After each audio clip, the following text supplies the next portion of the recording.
Now, how about them damn Celtics? And we are back with another episode of How About Them Celtics. Sam and I are here recording on Friday, October 18th, and it is prediction day at How About Them Celtics. We're going to go over standings. We're going to go over awards. We're going to go over all NBA team predictions. We'll have the email tucked away in between the standings and award predictions, but instead of a full Celtic show, I mean, there'll be plenty of Celtic stock in there with the standings and the awards, but it's NBA predictions. We got to lay it out. We do one every year before the start of the season, and this is that day. How you doing, Sam? Doing pretty well. We're almost to the opening night. It's going to be a very great week for us, and this should be a great show. Like Jack said, we're doing standings predictions. We're going to do the emails, and then we're going to do the awards predictions. Then we'll do some ratless. We'll get out of here. It's going to be a lot of fun. Make sure you subscribe, leave a like, comment, tell us what you think of the predictions, who you think is going to win all the awards. We love to hear from you guys, and we're here every single day, so you will not miss any content if you hit the bell. Yes, sir. Yes, sir. Let's jump right into it with the standings. We're going to predict the standings first. Do you want to go 15-1 or 1-15? We will go. Let's go from the top down. Okay. Eastern Conference. Yeah. Start in the East. Number 1, I have the Celtics. Do you have something different? No, I have the Celtics. Okay. I do have the Celtics. Sports books have the Celtics win total at 58.5 for the year. Mm-hmm. It's understandable for it to be below 60 with Porzingis being out this year, at least for the first half. So technically, like this year, like 2024. But it still feels like they could get above that. They are a very well-rounded team, as we all know, and they're going to compete regardless if he's out there throughout the preseason. Cornette and Tillman have both looked excellent. So considering they're going to be the ones to step in while he's missing time, our fan base should be feeling pretty good about that, I would say. Yeah. I think the Celtics are just the best team, and I think they're built for the regular season. That too. I think, Jason Tatum likes to play games. Jaylen Brown likes to play games. This is not a team that has guys who are going to sit out. And so I think you're just going to see, I just think they're going to be first place in the East. I just don't think, I don't think they're going to have guys sit out enough where they'll fall off in the standing. So I'm going to rock with that. 2, I have the Knicks. I think they are also similarly built for the regular season. I don't think Jalen Brunson likes to sit out. Maybe Cat sits a few games just to preserve health. I don't think Mikal Bridges likes to sit out. I think they're another team that is going to be solid in the regular season, and so I'll throw them in it too. For reference, the Knicks win total is 53.5 over. Do you want to predict win totals as well as we go, or do you want to leave it? We can do either or. It doesn't matter to me. I mean, we can just do the standings. We'll leave it for now. We don't need to be exact. But from me, I think it might be the Pacers. The Pacers have the build of a team that is going to care a lot about the regular season. They're going to be riding a wave of confidence after making the conference finals last year. They're going to have Pascal Siakam for a full season. They're going to have Jarris Walker coming after essentially redshirting for his rookie season. They have a lot of exciting players on that team. It's a group that's going to want to compete each and every single night. And I just think they're going to want it more than some of these other teams. Maybe the Knicks are a bad example because I think all of your points are pretty valid. Like they have guys that want to compete. They are going to have guys that are durable, as in Bridges and Brunson. But Cat, on the other hand, is not entirely durable. He doesn't have like an extreme history of missing games, but last season was rough for him. Missed some good amount of time with an ankle injury. Are we going to have to worry about that this year? Is he going to miss time? Is he going to re-aggravate something? Like as he gets older at 7 feet tall, is he going to become plagued with injuries? That could be a real thing. I think when we look at a season overall, I think that stuff's really important to consider. Now, you could say the same for Halliburton, who dealt with a hamstring issue all season last year, pretty much after the in-season tournament. But I don't know. I just feel like the Pacers have this juice about them that's going to want to really try and compete as much as they can every single night. Like they have something to prove, because people were like, they really shouldn't have been in the Eastern Conference Finals. They weren't one of the top teams, all that. There's a lot of good teams at the top to pick from, and I picked them to be second. What's the win total for them? It is 47.5. So they are projected 6 worse than New York. I don't think it's unreasonable to think they'll be that high. I I don't think the talent level is there for them to win that many games, especially with some of the teams. And I know some of the other teams that we're going to talk about. Like, I'll tell you now, the Bucks are third for me. Like, you might see Giannis sit a few games, you might see Dame sit a few games, but I think they're in a spot where the Bucks want to like win. Like, I don't think they want to say, oh, let's just save it for the postseason, because they don't really have the recent resume to save it for the postseason right now. Like, they'll need to win games. They want to get themselves in a good spot. So I have the Bucks in 3 for me. I don't think the Pacers is crazy. I don't have them quite high. I have the Knicks at 3. For all the reasons that you had them at 2, I think that they are going to be a team that has a chip on their shoulder. They're going to want to show that they can compete with the Celtics, and winning regular season games is a great way to do so. Just to transition with you, Milwaukee is the team I have in 4th. Their win total is 50.5. They are 3 games projected worse than the Knicks. Um, I think I had them lower than the Knicks just because I think they are going to deal with some depth issues, and I also think there's a little bit of cloudiness around their health, with Middleton already having 2 ankle surgeries right before the season, or ankle problems before the season, and he wasn't even ready for training camp.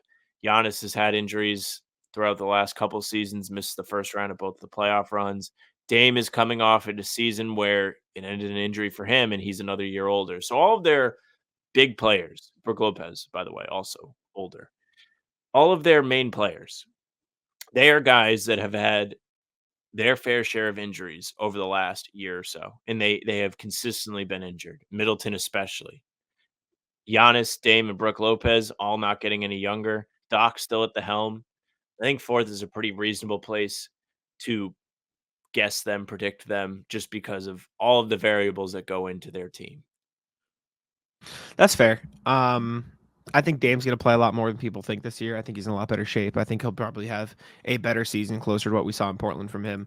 I think Giannis will play. I think their depth pieces are probably a little bit more capable than they have been. I think Gary Trent's a good player. I think Torrey Prince is a good player.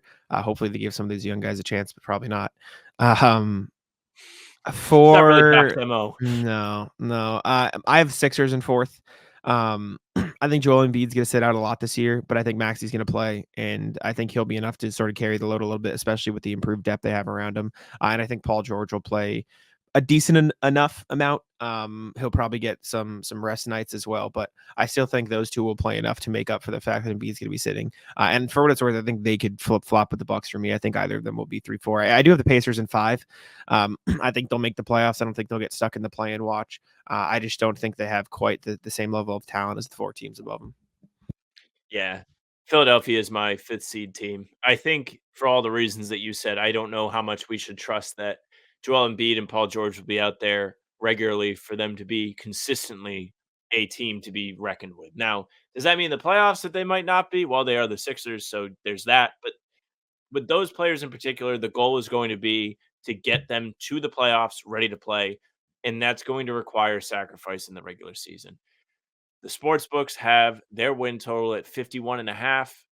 I believe that is 3rd in the Eastern Conference, only behind Philly. Yes, because Milwaukee is 50. I mean, behind New York and the Celtics.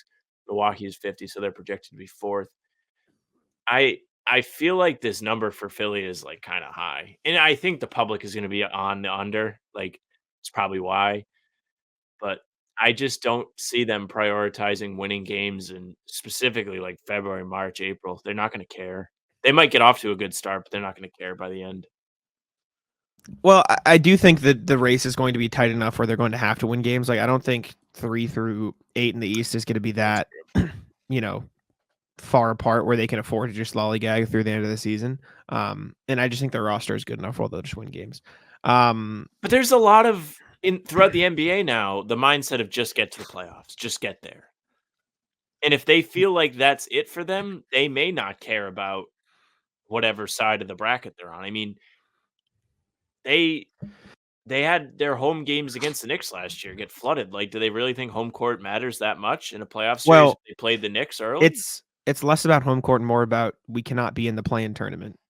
Like, because you have to play an extra game, and if you're trying to stay healthy, that's not Sure. ideal. Like, it's not about home court as much for the Sixers as, like, you have them in 5th. What you think that I don't think the gap between 5th and 7th is going to be enough where they can just chill for 3 whole months, like you mentioned. Like, I that's just not a realistic environment with the play-in tournament anymore.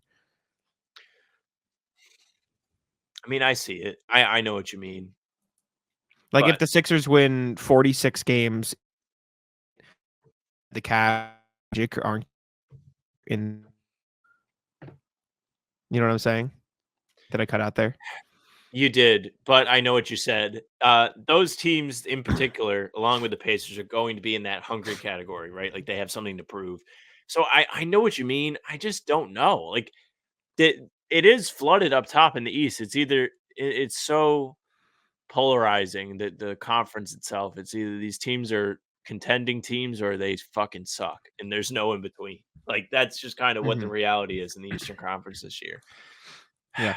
I I still don't buy them as like one of the top 3 teams in terms of standings. Doesn't Sure. mean they're not in that threshold in terms of ability, but in the regular season, I just I don't mean, think I they're have them in the fourth. I don't think they're going to be a juggernaut in the regular season either, but I just don't think like I'm not like worried about them. I have the Heat in sixth. I think the Heat are going to be better than people think. I think Jimmy Butler's going to want to play as much as he can this year, going into a contract year. And I still think he's like a top 15 player in the NBA. I think Bam Adebayo is a great player. And I think when Jimmy's on the court, everyone around him gets better. And so I think you're going to see the Heat maybe care inadvertently a little bit more about the regular season this year because Jimmy wants to get a good contract. And if he's trying, then I think he is like I said, a top 15 player in the league, and so I think they'll be a little bit better and sneak into that last playoff guaranteed spot. For context, Miami is projected at 44.5 wins this season. That's crazy. I do not think that you have invalid thoughts on this. I think the Jimmy angle is very important. There's been a lot of smoke around that situation all summer long. It was one of the only consistent things we had to talk about with Pat Riley calling him out right after the playoff loss, and then the contract stuff, the rumblings of, oh, well, he wouldn't mind going to play in Golden State. Then he shows up to the LA Sparks game in a 22 purple and gold jersey as if like to be like, I'll go play for the Lakers. What do I care? But at the same time, I do think he does really enjoy being in Miami. He just wants to be felt as if he is valuable there. But my 6th team is Orlando. I think they have that hunger about them, much like Indiana. I don't know if they have quite the talent that the Pacers have to actually win all the games that they are going to be hungry for, but I do think they are a team that could take a step up this year. They did it last year. They made the playoffs for the first time in forever.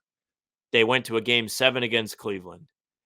They are projected to win 48.5 games, 4 better than Miami. The sports books like them in that respect. I can understand the talent in Miami is probably greater than the talent in Orlando. But there's also like this mystery with young teams like this where you can be like, well, we really don't know how much better Paulo's going to be. What if he takes a super step forward? What if Franz is so much better than he was last year? Then you have like the guys that are kind of still finding their footing in the NBA. Anthony Black, Jett Howard. Like, didn't Jett Howard have a really good preseason? Didn't he show out in Vegas too? Mhm. Like, their depth is getting better. They brought in KCP, somebody with experience on the championship team. 2 championship teams? He went with the Lakers too? He did, yeah. Yeah, so two titles with 2 different teams for him. He's going to Orlando now. He's gonna give them some extra shooting. They're an exciting team this year. And again, they're much like the Pacers are going to have that like hunger for more after making the playoffs and competing, and they're going to want to get back. And they have a little bit to prove that they aren't just like a first round exit team, even though they lost to the Cavs. So they are my 6th team in the East. I had Miami at 7 for what it's worth. I do think they are Mhm. going to be trying their best. I just think some of these other teams might be a little bit better. Mhm. Well, a lot of them a lot of bit better, and then others a little bit more hungry. But the Jimmy thing does make me think a little bit more because I didn't really consider the contract when I was putting this all together. Yeah. I have the Cavs in 7. I think as much as you can be as a 7 seed, I think the Cavs are going to be better than consensus. I think Darius Garland's going to be a little bit better after having all the drama last year with getting what was it? His jaw His like face broken. broken Yeah. happened And in front of our eyes. The 2 of us, we were both mhm. there. Yeah. I think Donovan Mitchell is going to be good now that he's fully under contract. I think maybe you see a trade, but I still think the talent is there to where they'll win like 44, 45 games, and that'll be good enough for 7 in the The East. Cavs over under 49.5 from the That's a bit book. high. That's very high. Better than But Orlando, better than Miami. I mean, I have Do the they Magic in know? 8, so I think the Magic are maybe a little bit due for a fall off. Weirdly enough, I think they scream to me like overachieved a little bit last year relative to how good they actually are. I think the offense, as much as it might improve with KCP, is still questionable. In all aspects, I think their best shooter last year was like Paolo at like 35% or something. Like 40% 3-point shooter is not going to change your life. So I do have Cavs 7, Magic 8 as my last two right there, top 8. PrizePicks is America's #1 daily fantasy sports app with over 5 million active members. PrizePicks is the easiest and most exciting way to play daily fantasy sports, and unlike other apps, on PrizePicks, it's just you against the numbers. All you do is pick more or less on 2 to 6 player stat projections and watch the winnings roll in. One Caleb Williams passing yard gets you 1 win on PrizePicks for every week in September. That's right, only 1 yard gets you an automatic win every football weekend in September. 4 weeks of free W's. Don't miss this deal on PrizePicks because it's gone when September ends. Also, you can now win up to 100 times your money on PrizePicks with as little as 4 correct picks. Sam and I used PrizePicks all season long while on How Bout Them Celtics pregame shows. We picked Jason Tatum dunks, we picked Drew Holiday steals, we picked a ton of stuff, especially during the finals when Kyrie Irving and Luka Doncic, we were kind of preying on their downfall. Download the PrizePicks app today and use code CLNS and get $50 instantly. When you play $5, that's code CLNS on PrizePicks to get $50 instantly. When you play $5, you don't even need to win to receive the $50 bonus. It's guaranteed. PrizePicks, run your game. Cavs 7, Magic 8. I have the Cavs at 8. Mhm. I just think they're not as good as the rest of the teams. I think they have some questions around them, with Mitchell and Garland in particular kind of like having a weird rift over the summer. It was reported several times that Mitchell wanted Garland gone, and then didn't happen. And the reports were one of them was going to have to be traded. Then Mitchell gets this extension. So maybe all he wanted was to get paid.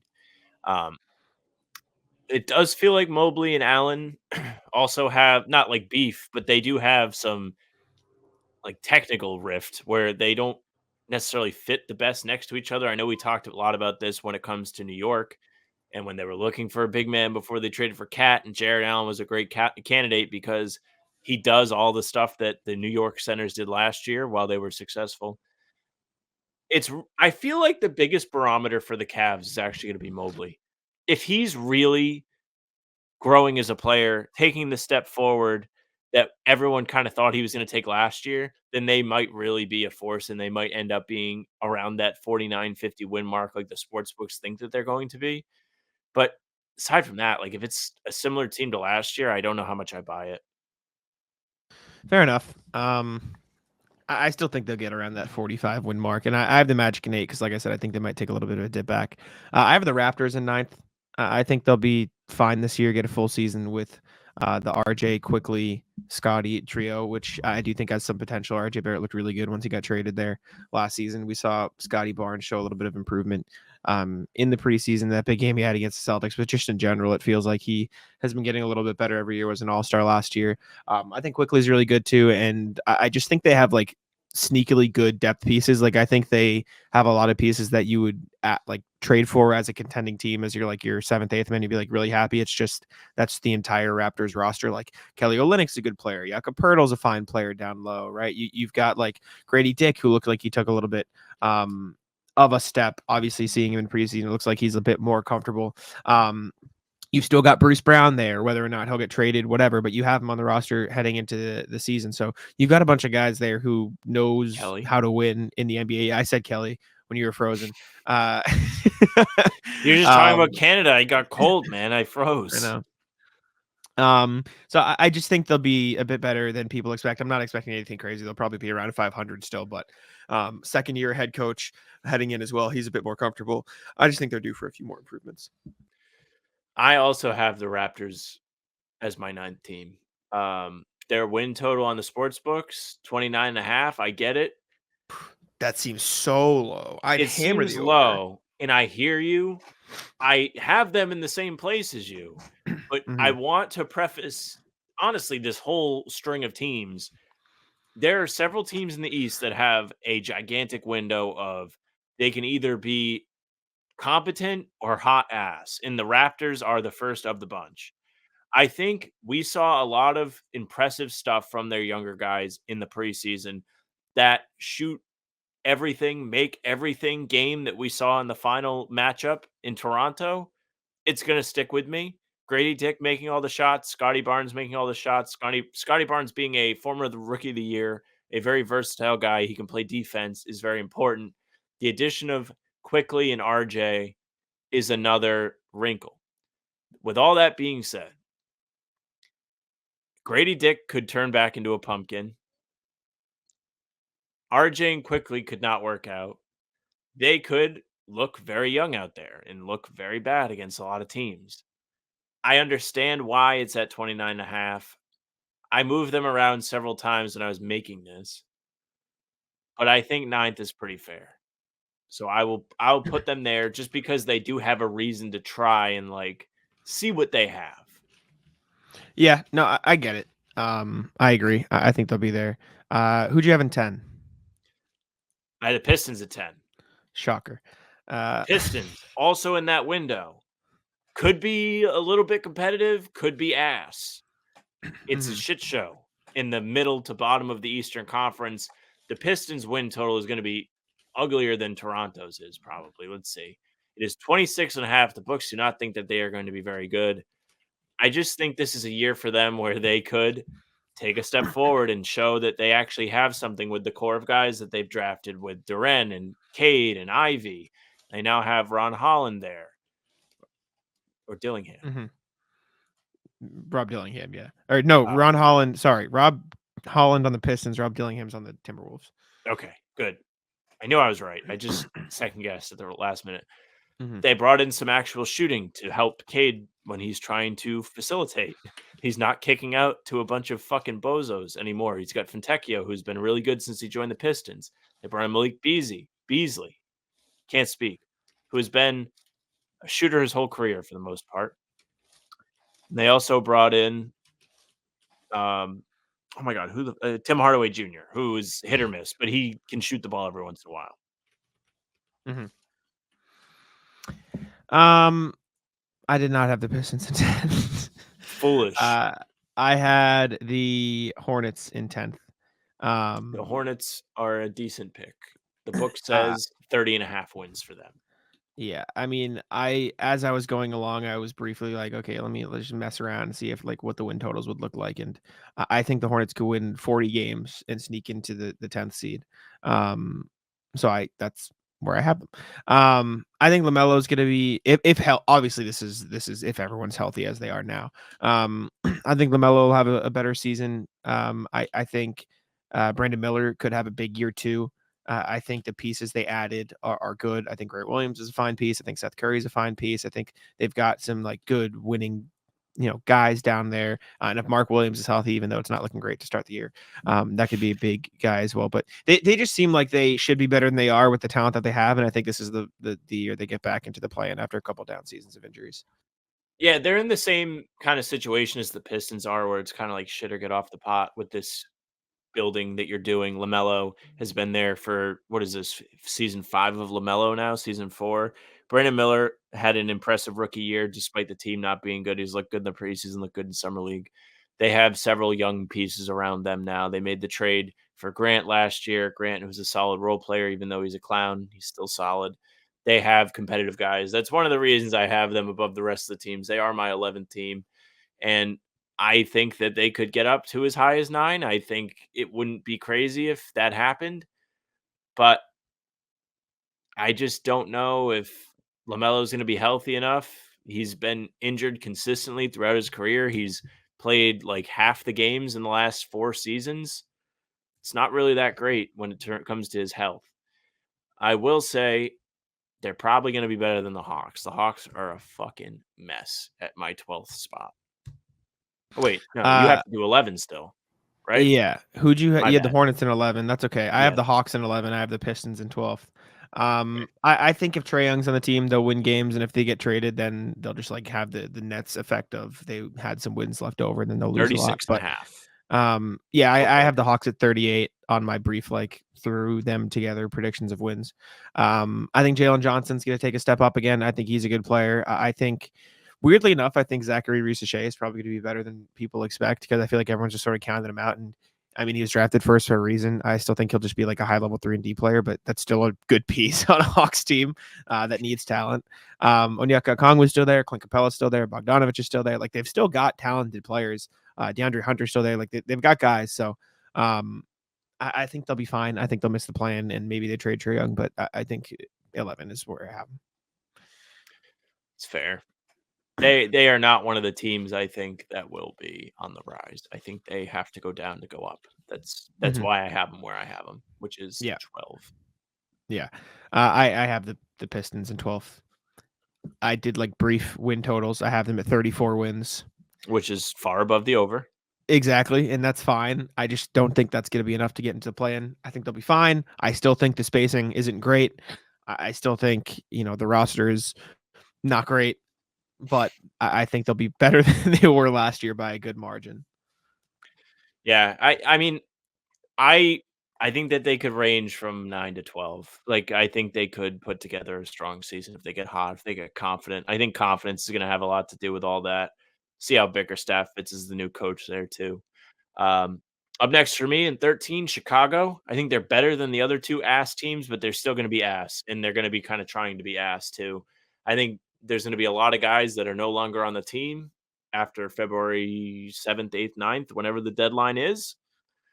I think we're going to see a lot of departures out of O'Hare or whatever the other one is, airport-wise. 28.5 is the win total for Chicago. That means the book thinks that they are better than the Pistons. They think that they are better than who else was the other team that was under? Or maybe it was only the Pistons under. They're right around as good as the Raptors. I think they're going to suck. I think they're going to be real bad. And I think you agree. And I know that they're your 13 because there's no way that you put them below the Wizards or Nets. Yeah, no, I have the Bulls in 13th. I don't think they're going to be very good. I think they'll probably get around in my very, very brief, let me throw this together. Win totals, I have 23 to 25. Yeah. I think Kobe White's a good player. I think I'd assume he's a good player. I think Modest Buzelis could be okay, but after that, it's eesh, what do we got going on here? Lonzo's fine. There. It's just he's gonna get traded if he plays well. It's just tough. I have Nets Wizards 14-15. Yeah, I don't know if you have the opposite, but I have Wizards Nets. You could flip them. It will not hurt my feelings. They both suck. I think they're both going to be the worst two teams in the NBA. Yes, 100%. Barring a Cam Thomas, look at me, I'm magic. They're going to be bad. They're going to be real bad. Okay. Western Conference. Who do you have? Number one, I have OKC. Yep, I think OKC is going to be a pretty good team this year. Really going on a limb there. I think that they built something last year. They laid the foundation for years of success. They went into the playoffs with Shea and then a bunch of guys that hadn't been in the playoffs before. They all got a taste. They won round one. They went to 6 against Dallas, and they're going to be hungry. Shea is one of those guys that everybody is like, this guy's going to be incredible this year. Watch out for Shea. He is going to be an MVP candidate. A lot of people are picking him to win the MVP. Mm-hmm. The book on Oklahoma City says 57.5 wins. Mm-hmm. A lot of wins. It's a lot of wins. I have the Thunder as well. I think for all the same reasons that you did. I think they are deep. I think they have top end talent. I think they have great depth in terms of, quality role players. And so I think that's around where they will. I think they'll be at least a top 3, and I have them 1. I have the Mavs in 2. I think they're just a good basketball team. I think they have the same-ish depth pieces. I think they'll have PJ Washington for the entire year this year. I think they'll have Daniel Gafford for the entire year this year. Klay Thompson's obviously there. He might not play as much, but he's another fine piece that fits with Luka and Kyrie. And I think the West is going to be really tightly packed from 1 through everywhere. And so I think anybody can finish anywhere, and I think they're one of the better teams in that group. So I got Mavs 2. You have Mavs 2. I have Nuggets 2. I'm still going to hammer them being one of the most intimidating teams in the NBA. For reference, Sportsbook has 51.5 wins for the Nuggets, 50.5 for Dallas. I do think there is reason to be concerned with the Nuggets. This is going to be the worst team that Denver has had in the last 3 seasons. They keep playing Jenga with their roster. They keep not wanting to pay guys, and they keep losing guys. Bruce Brown, Jeff Green, gone from the championship team. Now they've lost KCP. The report came out today, Friday, as we're recording, that Aaron Gordon is not going to get paid by them, and not everyone's very happy about that there. So that could cause some early season tension. I think they're still going to be pretty good. I think that they have the luxury of having Jokic, who makes everybody on the team better. So even if their roster isn't as impressive as you might think, playing next to Jokic is still easier than playing next to anybody else. And that'll probably get them the second spot. That it is. That's a great way to put it. It is definitely easier than playing next.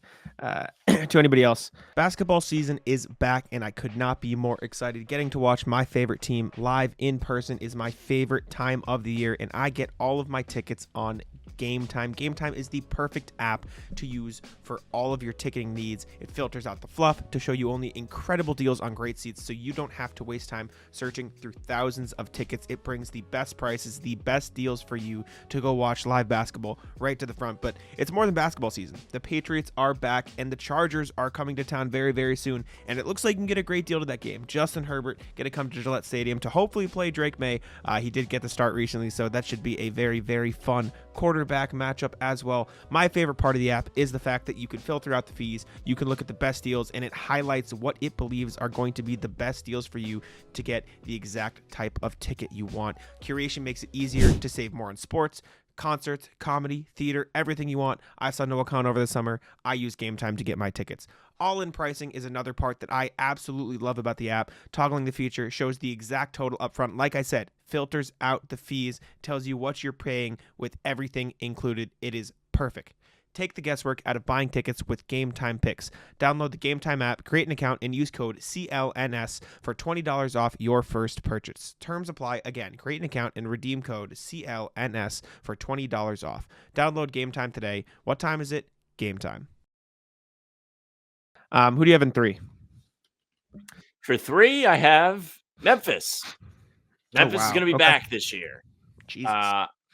I put them that high because I forgot about them, and I was like, "Oh fuck, yeah, I like Memphis." And I'm biased to Memphis. I'm rooting for them. They are my favorite team in the West. I want to see them win all the games. Their win total, according to the lovely Rhode Island Sportsbook, is 47.5 wins. Ja will be back this year. Marcus will be back this year. Desmond Bane is playing. Jaren Jackson is playing. Zach Edey is there. They're going to be a really fun team. I think they're going to have something to prove because people like me are forgetting about them as they put together their standings. I think they're going to be hungry after essentially having to sit out a year in redshirt and watch the rest of the league compete. And the Edey pick will help them since they got rid of Steven Adams. They felt a little bit small with Jackson being the 5. I think it's going to be good. I think Ja's going to be excited to get back out there. I think Marcus is going to be excited to get back out there. And I think they may have more to prove than some of these other teams in the West. So I think they're going to be 3rd. Okay. Yeah. Your I'm 3rd team. Timberwolves. I still think they'll be fine. Timberwolves. Yeah, for sure. I think Anthony Edwards is still a fine player. I think Rudy Gobert they're still going to have one of the best defenses in the league. Dante DiVincenzo is a great depth piece. I mean, they were a top 3 seed in the West last year. I think they'll be a top 3, top 4 seed in the West again this year. I think Julius Randle will be a fine, like a better pick or fit, I should say, than people think. I think people are overreacting to the whole ordeal. And I think Rob Billingham will be a nice piece for them moving forward too, so he could show some flashes. So I have them in 3rd. Yeah, I think they'll be fine. I had them in 4th. For reference, their win total is 52.5, second highest in the West behind Oklahoma City. Last year, as we were wrapping up, starting the summer, I was like, I feel like Minnesota is going to take a step back this year. I think the way you feel about Indiana is the way I feel about Minnesota. I probably shouldn't feel this way because Ant is a better player than anybody on the Pacers. He has far more ability than anybody on the Pacers. He's more fun to watch than anybody on the Pacers.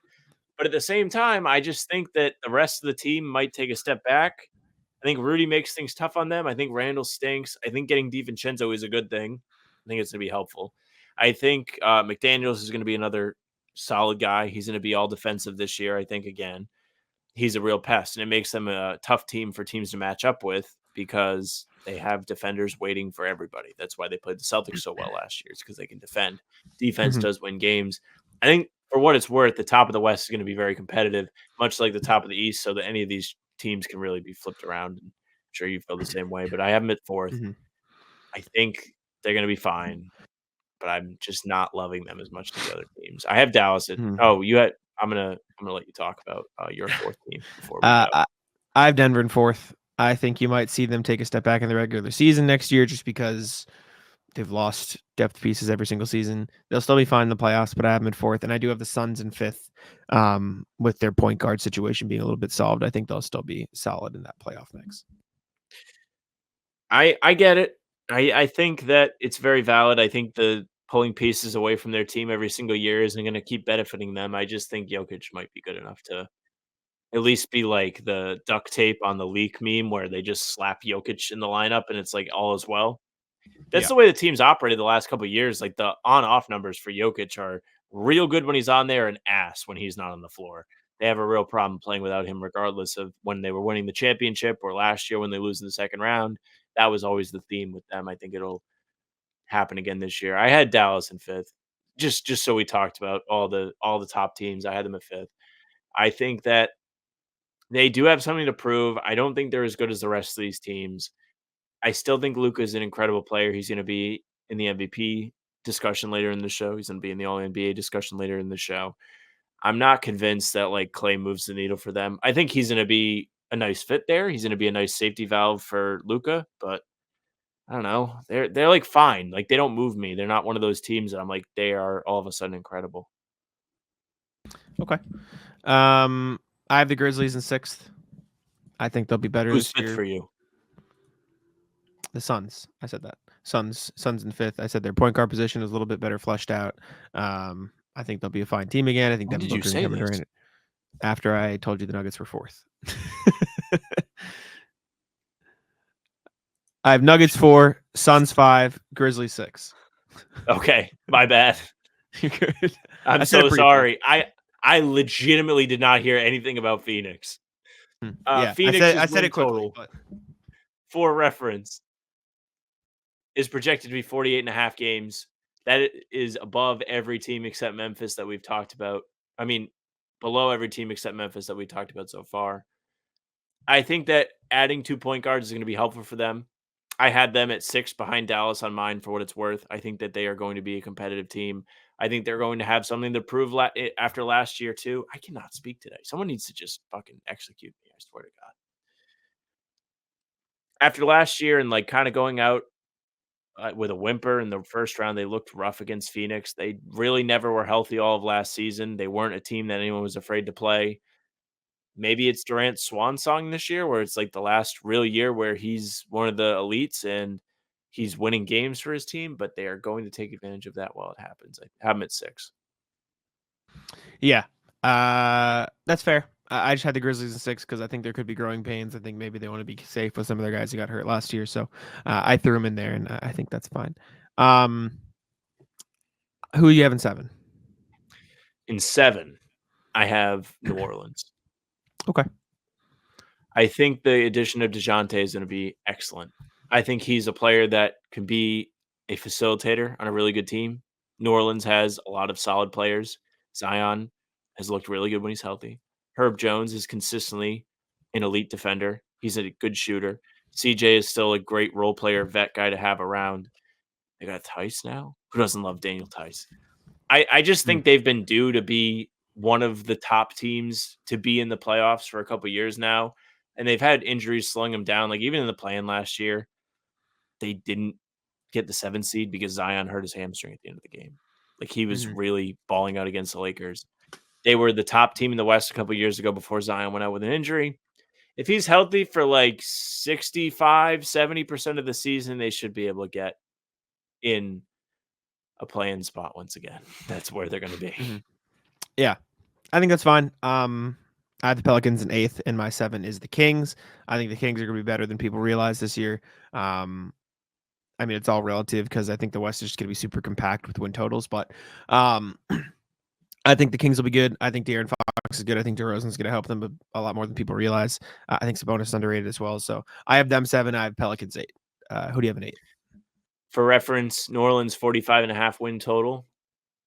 Sacramento 47.5. They are projected 2 games better. In 8th, I have Sacramento. I think that they are going to be in the mix for the 6, 7, 8 race, much like they were last year, and they fell flat and ended up at 9th. It was a very tough display for them. But they are a solid team. Fox is going to be trying to earn a new contract. That's going to be a nice motive for him to play his ass off all season.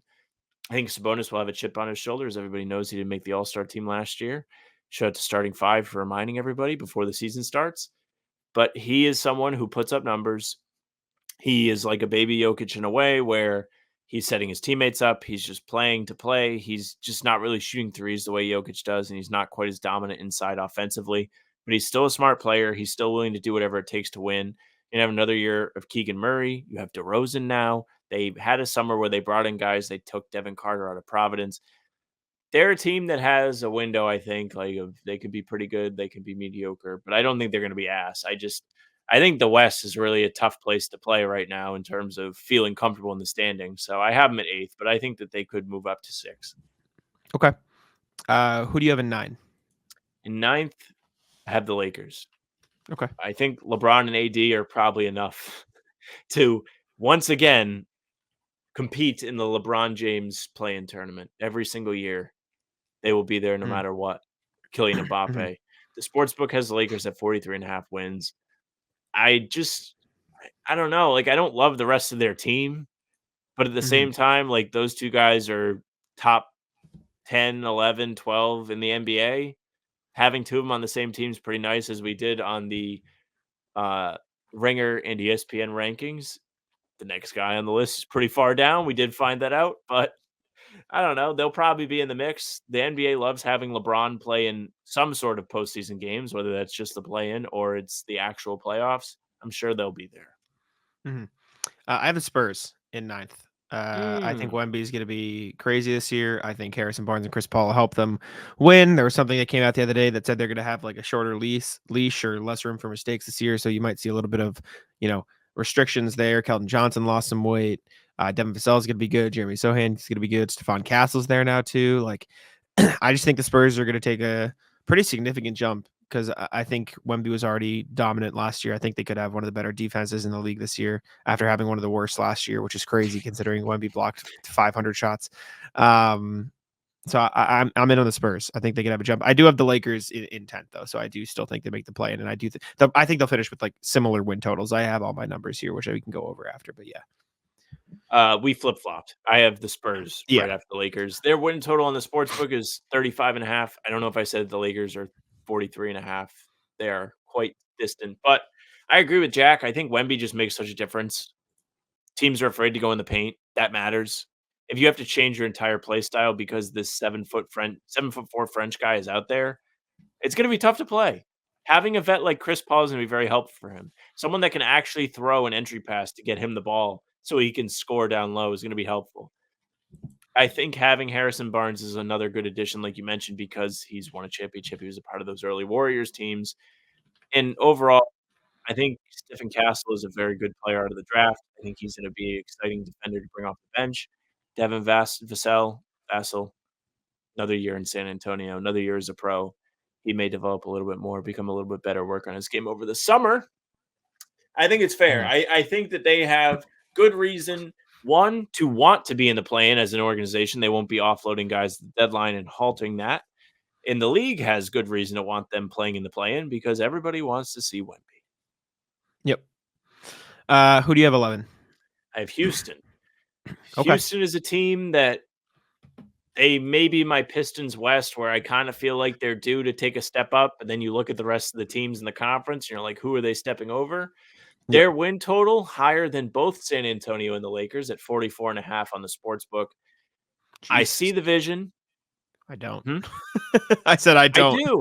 They have a lot of young guys. And the reason why I feel good about them is because if they are playing well, First of all, they went on that burner of a win streak towards the end of the year last year to push for the play-in.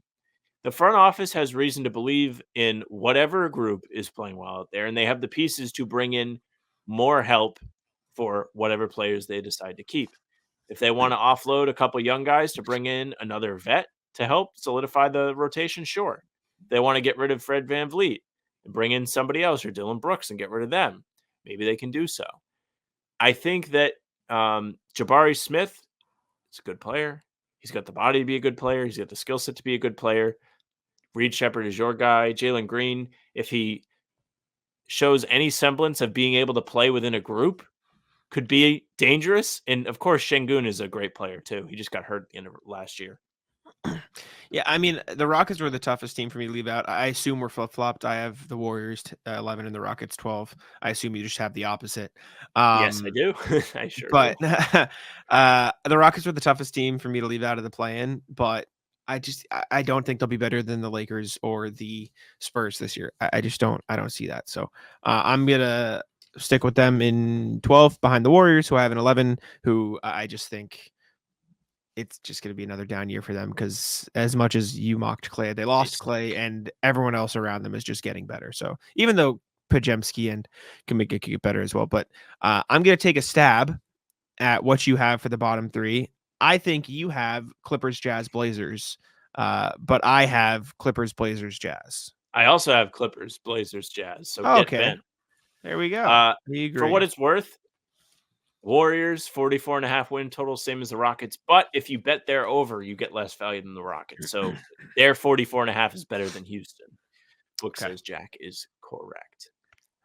Yeah, I think the Clippers stink. Kawhi's hurt for an indefinite period of time now. People are clamoring for his retirement, much to the dismay of our friend Noah. The Trailblazers have Scoot. Nobody else really. They drafted Klingon this year. They got Shady and Sharp. They have some fun players, but they're just not at the same level as these other teams, even though these other teams stink too. And Utah is clearly just trying to be bad. Yep. All right. Let's do emails quickly before we get into the award predictions. This already be a crazy long show. So we'll get through these quick. I believe RJ sent us his predictions as well. But a reminder, as always, you guys can email us at hbtcpod@gmail.com. That's hbtcpod@gmail.com. And RJ did in fact send us his predictions. Said, here's the crystal ball. I'll save you suspense. Celtics win banner 19 in 6 games. Be well, RJ. Thank you, RJ. Let's take a quick peek here. So he also has Indy in second. Okay, so he has Sharp. Celtics, Pacers, Magic, Heat, Bucks, Cavs, Sixers, Knicks. You have the Knicks in 8th, RJ? That's crazy. What? I wonder why. Yeah, you need to email us why you have the Knicks in 8th, because that's insane. Do you think they're going to fall apart because of Tibbs? That's crazy to me. Then Charlotte, Atlanta, Chicago, Detroit, Washington, Toronto, Brooklyn. And you're so low on Toronto. Oh, my God. I need explanations there. West, you have Sacramento in 1. Oh, my God. Timberwolves, Nuggets, Thunder, Mavs, Grizzlies, Warriors, Clippers, Suns, Rockets, Lakers, Pelicans, Spurs, Blazers, Jazz. I need to know why Phoenix is as low as they are. Why the Lakers and Pelicans are. Yeah, this is crazy. Oh my God. Okay. Then you have New York, Philly play-in. You have Boston, Orlando second round. Or second round, you have Boston, Philly, Orlando, Milwaukee. You have OKC, Minnesota conference finals.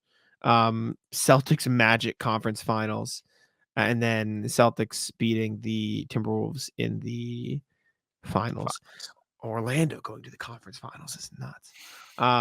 Yeah, I need some explanations on the Knicks. I need an explanation on crazy. Yeah, I need Knicks. I need Raptors. I need Kings, and I need why the West is the way it is in the plan. Pelicans and Lakers. But thank you, RJ. We appreciate this very much. Feel free to include our predictions if, like you did last year, if you'd like, but I'm not going to make you because you don't have to if you don't want to. Next email from RJ again. My 1 foray into the land of imaginary trades. Excuse me. Morning, folks.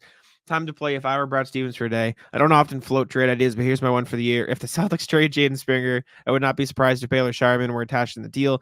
Not that I hate Baylor, but just that he might hold more value on a second round choice to whomever our trade partner is. Celtics should then sign Lonnie Walker to a vet minimum, elevate JD Davison or Drew to the 14th roster spot on a full contract. Again, this is more of a wild swing than a prediction. Your thoughts? Be well, RJ.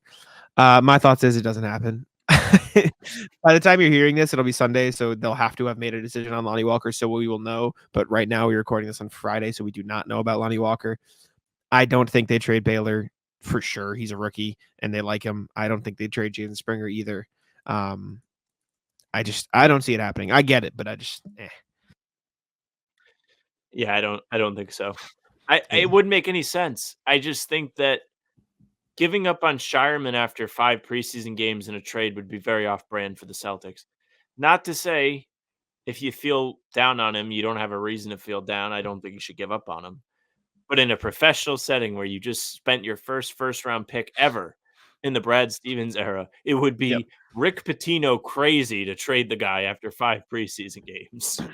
100%. Sam Hauser said it today at practice. He said, I mean, I didn't look great in my first preseason either. It's probably scary to go up to NBA competition for the first time. So they don't seem worried about Baylor. Last emo before we get, into the award predictions. Summer League versus preseason. It's from Philip. Fellas, say what you want about the regular season being so insignificant, but the real questionable games are Summer League and preseason. Here's my old man shakes fist at clouds comparison of the two. Summer League comes first. You get to see the Red Bull fueled rookies and sophomores with nothing to lose imitate a superhero battle. The only veterans in sight are in street clothes. There's no travel, so the tempo of the games is good. Some player too will look Jordan Walsh-esque, but go on to be in the G League. Whatever you think, or Jordan-esque, I should say. Michael Jordan, I assume. Whatever you think you learned about the team, divide that by 4. That's Summer League to me. Then preseason rolls around. Finally, we get to see the starters, or at least completely random combinations of them. Sometimes starters will oppose a bench or even third string opponents. Sometimes the starters won't even play. The schedule is insane, so enjoy schedule gaps and vets sitting back to backs. Yes, teams volunteer to have preseason back to backs. The chance you see starters versus starters is about 1 4 quarters.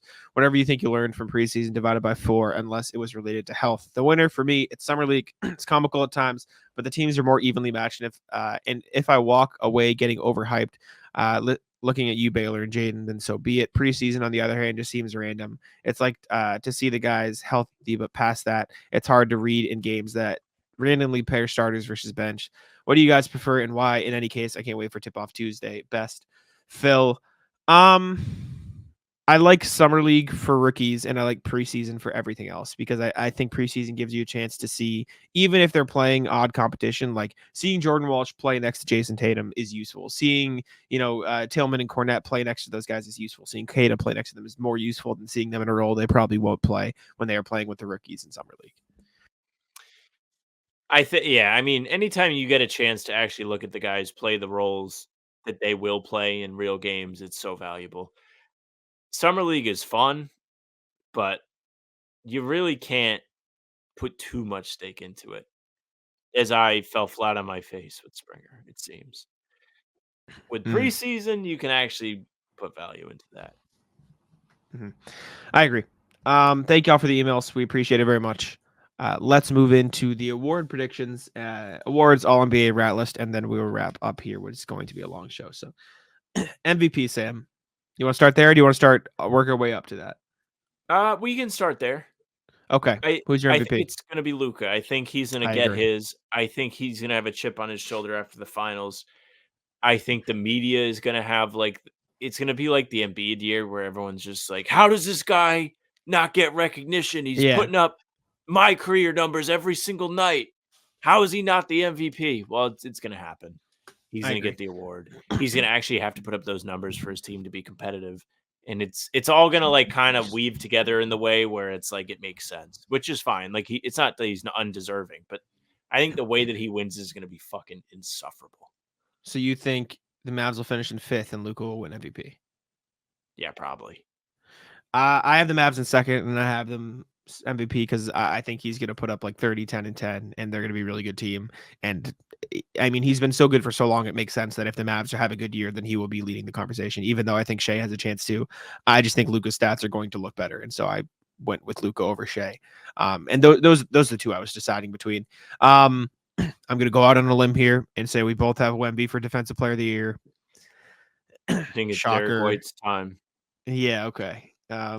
He's going to average 4 blocks a game, and I think the Spurs will be in the play-in, and I think that will be enough to win him Defensive Player of the Year. The only way I think it is otherwise, which it won't be because he was in the running last year and the Spurs were in the high lottery, is Sure. if Miami really is good and Bam is really, really good. Like, that's the only way Maybe. I can see it. Perhaps. Other than that, I think, just can't yeah. imagine somebody edging Wemby for that. Like, his impact on the game is so easy to see, even if you're an idiot like me. Like, I'm noticing, like, oh my God, they don't want to go in the paint. He's going to win it until they get voter fatigue. That's just how it's going to be now. And then someone else will win it. And they'll be like, how did this guy win it over Wemby? And then he's going to win another 5. And then he's going to win some more. It's like Dwight Howard when he won 1 million Defensive Player of the Years in the middle of the 2000s or 2010s, whatever it was. Who's your 6th man of the year, Sam? I think this is an interesting one that's somewhat difficult to predict at times. Did you forget to write down 6th man of the year? I didn't forget to write it down. I didn't write down any of the awards. I'm going off that. Oh, you're going off the dome. I see. I think that depending on how it shakes out, you could see Caruso get it in OKC if they don't start him. Sure. I think Pritchard is a name that should be in there. As Definitely. silly as it sounds and as biased as it sounds, it feels like that's going to be a goal for him. I think he looked really great in the preseason and has earned a little bit of buzz around it. Aside from that, who else would be a great one? Am I obviously missing somebody? I don't know how the rotation is going to look, but I picked Dante DiVincenzo in Minnesota. I think they'll probably start Conley, Edwards, Jade McDaniels, Julius Randle, Rudy Gobert. I think he could average like 15 off the bench. I think he'll play like 35 minutes a night for them. I think he'll be really good. I was debating them. I was debating Malik Monk because he didn't win it last year, and I think the Kings are going to be fine. Nas Reed as well in Minnesota. I think they'll have 2 guys who could potentially be in the conversation, like back when those Jazz teams did with Ingles and Jordan Clarkson. Past that, I looked at like Bobby Portis again. Obviously, I considered like anybody on the Knicks that could give them a little boost there. I think Pritchard's a fine one. Their bench stinks. I know, but like that's the problem. If Miles McBride plays really well, like they're going to be good enough where you could look at it and see like, okay, maybe we can Tyler consider Kolek. That. Past that, I don't really know. Maybe Terry Rozier if they don't start him in Miami if they have a good that could season. be one. That's not a bad pick. But I'm gonna go with Dante DiVincenzo, and I think who'd you say? You said Caruso. I think that's a good pick too. I think Caruso's my unbiased one. I think that's good. Next one, let's see what's the most interesting. Let's do Rookie of the Year, Sam. Who do you got for Rookie of the Year? Trying to think off the top of my head if there's anybody that was injured last year. No, you're fine. I think it's just this class. It feels like Reed Shepherd is going to be the guy. I know you're going to pick him. I'm trying to think if there's anybody else that has real opportunity to make an impression. That's like where my mind is going immediately. I don't have Reed Shepherd.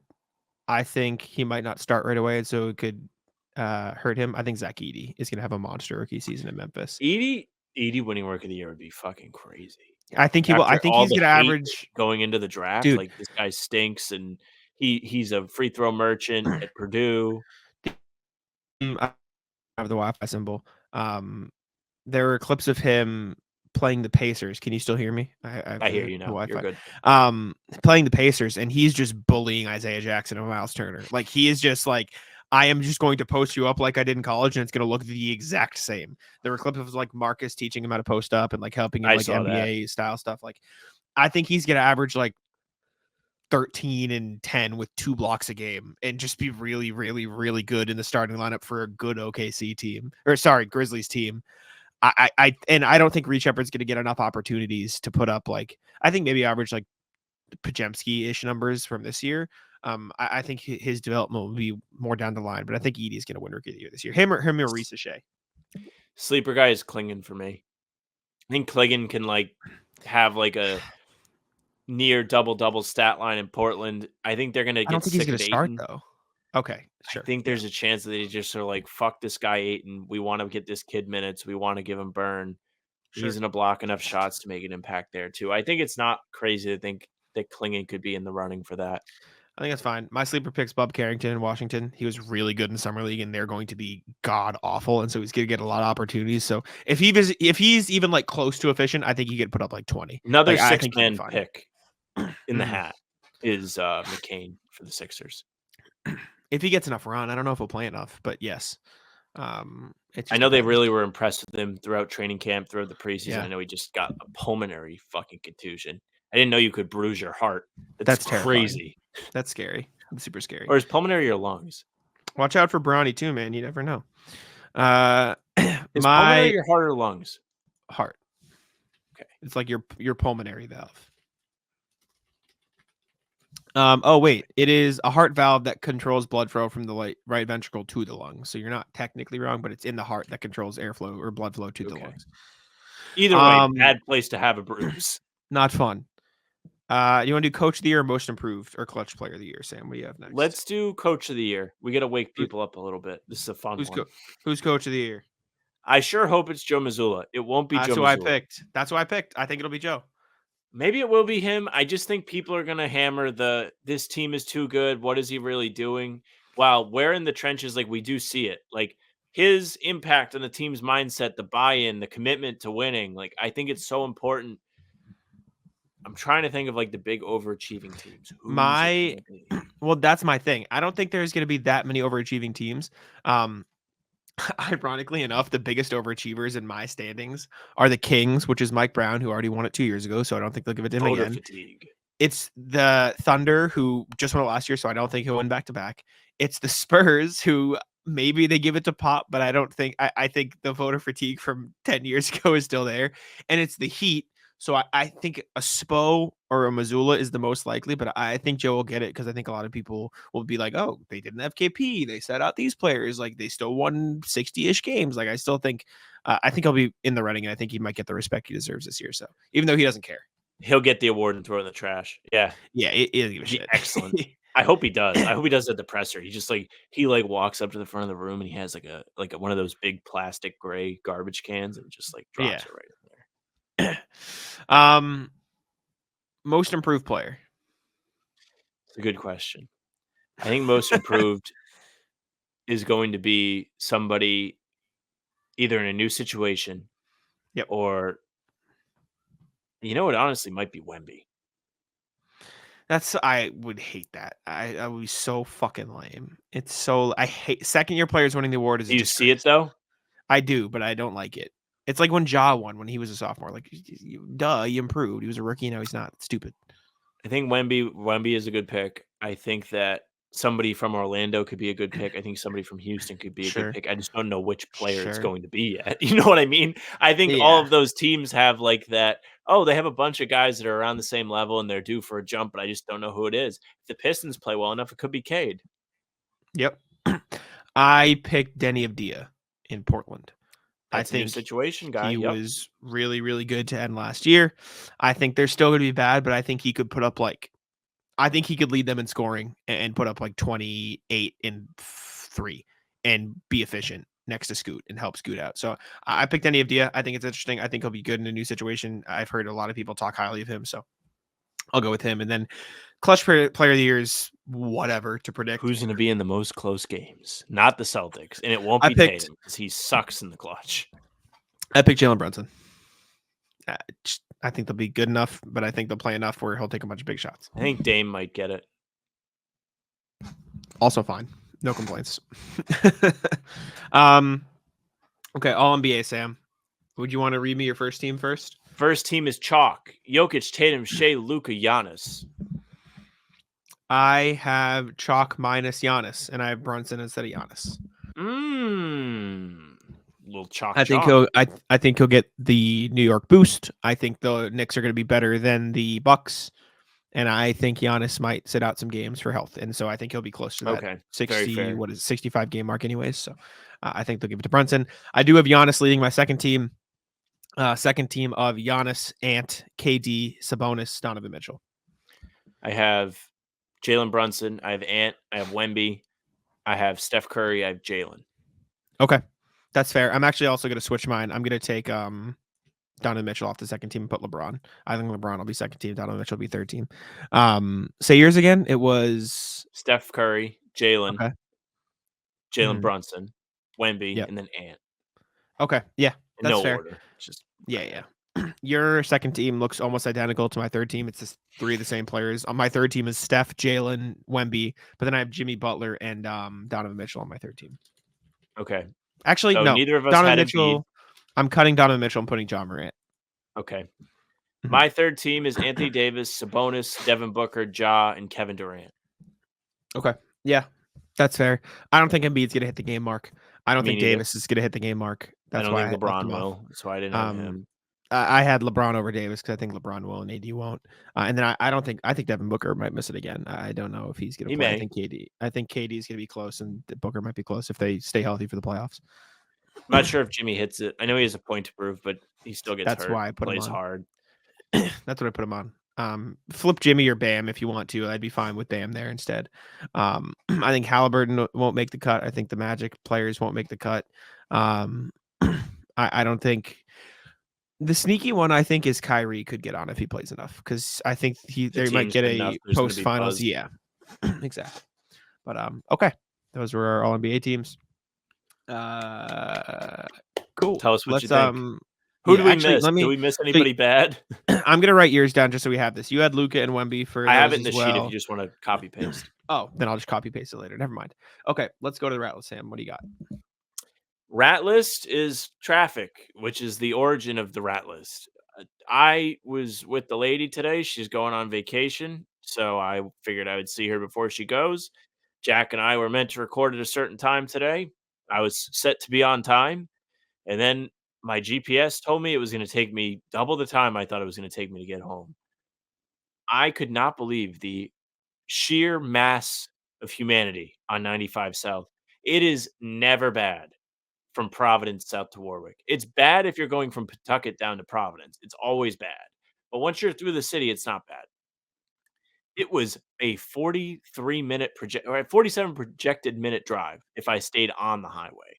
I got off and took the back roads. That's how bad it was. It was like when I went on the back roads, drove on an overpass over the highway, I half wanted to get out and take a picture of how bad it was. That's what it was like. Yikes. It's brutal. Rat List, I couldn't sleep last night. Like I knew I had to be I knew I had to be up early today, or not early, but earlier than I was the previous day. Like I get food, I go to practice, stuff like that. I got into bed at like 11, which is relatively early for me.